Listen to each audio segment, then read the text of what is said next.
Hello दोस्तों, नमस्कार। ये हेमंत कौर का गीत है, बहुत प्यारा गीत है हेमंत कौर का। तो आप लोग लाइक करिए, शेयर करिए, सब्सक्राइब करिए, ज़्यादा से ज़्यादा लाइक भी करिए, सपोर्ट करिए, आदमी को बढ़ाइए।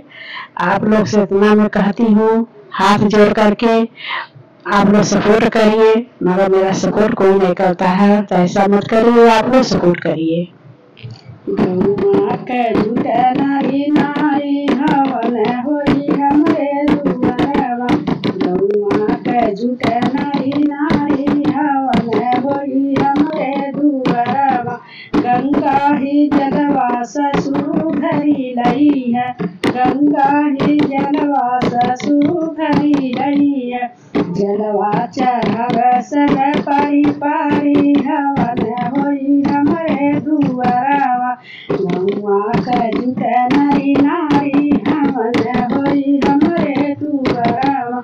गौआ के झूठे नारी नारी हवन होई हमरे दुआरवा। गैया के घिउआ जेठ जिलाव। गैया के घिउआ जेठ जिलाव। दियवा बड़ी जोर करे सब पारी पारी हवन होई हमरे दुआरवा। गौआ के झूठे नारी नारी हवन होई हमरे दुआरवा।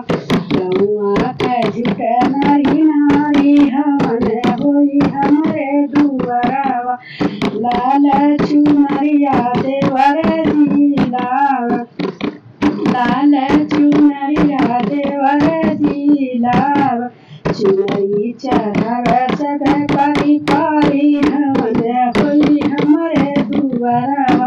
गौआ के झूठे नारी नारी हवन होई हमरे दुआरवा। गौआ के झूठे नारी नारी हवन होई हमरे दुआरवा।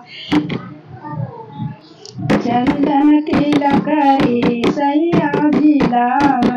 चंदन की लकड़ी सैया जिलाव। हवन करे सब पारी पारी हवन होला हमरे दुआरवा। गौआ के झूठे नारी नारी हवन होला हमरे दुआरवा। गौआ के सब झूठे नारी नारी हवन होला हमरे दुआरवा। सासु ननदी मिली फुलवा गुड़ेली।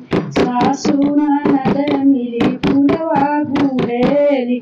फुलवा चढ़ाव सब पारी पारी हवन होला हमरे दुआरवा।